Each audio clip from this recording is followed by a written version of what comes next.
Welcome to the Chronological One-Year Bible, January 15th. Today's reading is Genesis chapter 40, verses 1 through 23, Genesis chapter 35, verses 28 and 29, and Genesis chapter 41, verses 1 through 57. Sometime later, Pharaoh's chief cupbearer and chief baker offended their royal master. Pharaoh became angry with these two officials, and he put them in the prison where Joseph was, in the palace of the captain of the guard. They remained in prison for quite some time, and the captain of the guard assigned them to Joseph, who looked after them. While they were in prison, Pharaoh's cupbearer and baker each had a dream one night, and each dream had its own meaning. When Joseph saw them the next morning, he noticed that they both looked upset. "Why do you look so worried today?" he asked them. And they replied, "We both had dreams last night, but no one can tell us what they mean." "Interpreting dreams is God's business," Joseph replied. "Go ahead and tell me your dreams." So the chief cupbearer told Joseph his dream first. "In my dream," he said, "I saw a grapevine in front of me. The vine had 3 branches that began to bud and blossom, and soon it produced clusters of ripe grapes. I was holding Pharaoh's wine cup in my hand, so I took a cluster of grapes and squeezed the juice into the cup. Then I placed the cup in Pharaoh's hand." "This is what the dream means," Joseph said. "The 3 branches represent 3 days. Within 3 days, Pharaoh will lift you up and restore you to your position as his chief cupbearer. And please, remember me, and do me a favor when things go well for you. Mention me to Pharaoh, so he might let me out of this place, for I was kidnapped from my homeland, the land of the Hebrews, and now I'm here in prison, but I did nothing to deserve it." When the chief baker saw that Joseph had given the first dream such a positive interpretation, he said to Joseph, "I had a dream too. In my dream, there were 3 baskets of white pastries stacked on my head. The top basket contained all kinds of pastries for Pharaoh, but the birds came and ate them from the basket on my head." "This is what the dream means," Joseph told him. "The 3 baskets also represent 3 days. 3 days from now, Pharaoh will lift you up and impale your body on a pole. Then birds will come and peck away at your flesh." Pharaoh's birthday came 3 days later, and he prepared a banquet for all his officials and staff. He summoned his chief cupbearer and chief baker to join the other officials. He then restored the chief cupbearer to his former position so he could again hand Pharaoh his cup. But Pharaoh impaled the chief baker, just as Joseph had predicted when he interpreted his dream.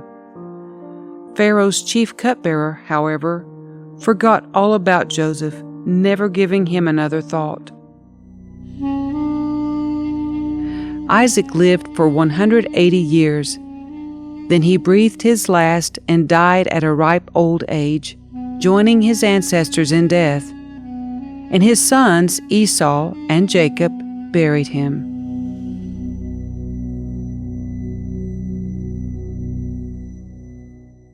Two full years later, Pharaoh dreamed that he was standing on the bank of the Nile River. In his dream, he saw 7 fat, healthy cows coming up out of the river and begin grazing in the marsh grass. Then he saw 7 more cows come up behind them from the Nile, but these were scrawny and thin.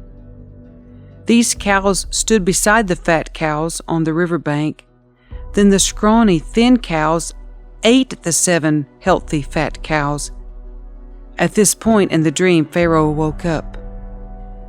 But he fell asleep again and had a second dream. This time he saw 7 heads of grain, plump and beautiful, growing on a single stalk.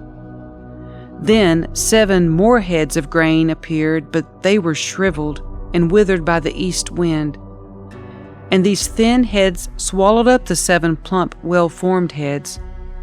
Then Pharaoh woke up again and realized it was a dream. The next morning Pharaoh was very disturbed by the dreams, so he called for all the magicians and wise men of Egypt. When Pharaoh told them his dreams, not one of them could tell him what they meant. Finally, the king's chief cupbearer spoke up. "Today I've been reminded of my failure," he told Pharaoh. "Some time ago you were angry with the chief baker and me, and you imprisoned us in the palace of the captain of the guard. One night the chief baker and I each had a dream, and each dream had its own meaning. There was a young Hebrew man with us in the prison who was a slave of the captain of the guard. We told him our dreams, and he told us what each of our dreams meant. And everything happened just as he had predicted.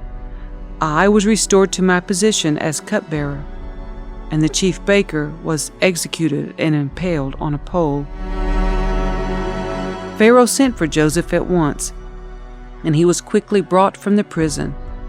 After he shaved and changed his clothes, he went in and stood before Pharaoh. Then Pharaoh said to Joseph, "I had a dream last night, and no one here can tell me what it means. But I have heard that when you hear about a dream, you can interpret it." "It is beyond my power to do this," Joseph replied, "but God can tell you what it means and set you at ease."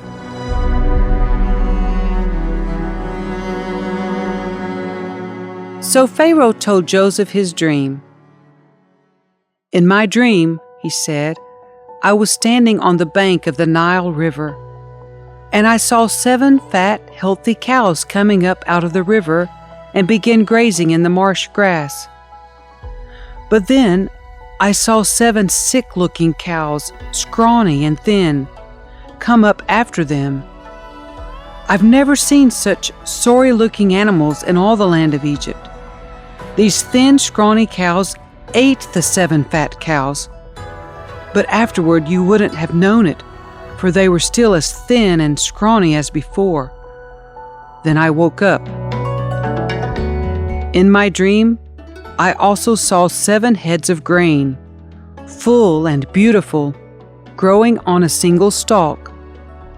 Then 7 more heads of grain appeared, but they were blighted, shriveled, and withered by the east wind.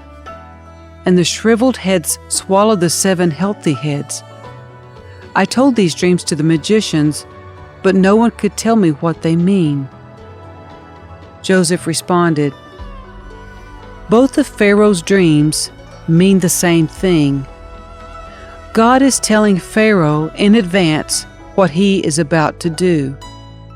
The 7 healthy cows and the 7 healthy heads of grain both represent 7 years of prosperity. The 7 thin, scrawny cows that came up later and the 7 thin heads of grain withered by the east wind represent 7 years of famine. This will happen just as I have described it, for God has revealed to Pharaoh in advance what he is about to do. The next 7 years will be a period of great prosperity throughout the land of Egypt. But afterward, there will be 7 years of famine so great that all the prosperity will be forgotten in Egypt. Famine will destroy the land. This famine will be so severe that even the memory of the good years will be erased. As for having 2 similar dreams, it means that these events have been decreed by God, and he will soon make them happen. Therefore Pharaoh should find an intelligent and wise man and put him in charge of the entire land of Egypt. Then Pharaoh should appoint supervisors over the land and let them collect 1/5 of all the crops during the 7 good years. Have them gather all the food produced in the good years that are just ahead and bring it to Pharaoh's storehouses. Store it away and guard it, so there will be food in the cities. That way there will be enough to eat when the 7 years of famine come to the land of Egypt. Otherwise, this famine will destroy the land." Joseph's suggestions were well received by Pharaoh and his officials. So Pharaoh asked his officials, "Can we find anyone else like this man, so obviously filled with the Spirit of God?" Then Pharaoh said to Joseph, "Since God has revealed the meaning of the dreams to you, clearly no one else is as intelligent or wise as you are. You will be in charge of my court, and all my people will take orders from you. Only I, sitting on my throne, will have a rank higher than yours." Pharaoh said to Joseph, "I hereby put you in charge of the entire land of Egypt." Then Pharaoh removed his signet ring from his hand and placed it on Joseph's finger. He dressed him in fine linen clothing and hung a gold chain around his neck. Then he had Joseph ride in the chariot reserved for his second in command, and wherever Joseph went, the command was shouted, "Kneel down!" So Pharaoh put Joseph in charge of all Egypt, and Pharaoh said to him, "I am Pharaoh, but no one will lift a hand or foot in the entire land of Egypt without your approval." Then Pharaoh gave Joseph a new Egyptian named Zaphenath-paneah. He also gave him a wife whose name was Asenath. She was the daughter of Potiphera, the priest of On. So Joseph took charge of the entire land of Egypt. He was 30 years old when he began serving in the court of Pharaoh, the king of Egypt. And when Joseph left Pharaoh's presence, he inspected the entire land of Egypt. As predicted, for 7 years the land produced bumper crops. During those years, Joseph gathered all the crops grown in Egypt and stored the grain from the surrounding fields in the cities. He piled up huge amounts of grain, like sand on the seashore. Finally, he stopped keeping records because there was too much to measure. During this time, before the first of the famine years, 2 sons were born to Joseph and his wife Asenath, the daughter of Potiphera, the priest of On. Joseph named his older son Manasseh, for he said, "God has made me forget all my troubles and everyone in my father's family."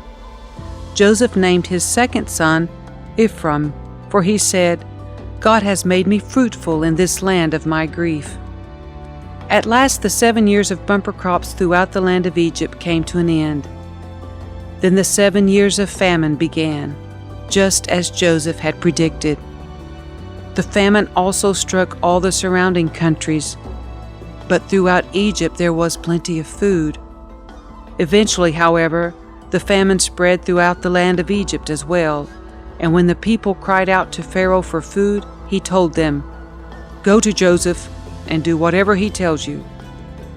So with severe famine everywhere, Joseph opened up the storehouses and distributed grain to the Egyptians, for the famine was severe throughout the land of Egypt, and people from all around came to Egypt to buy grain from Joseph, because the famine was severe throughout the world.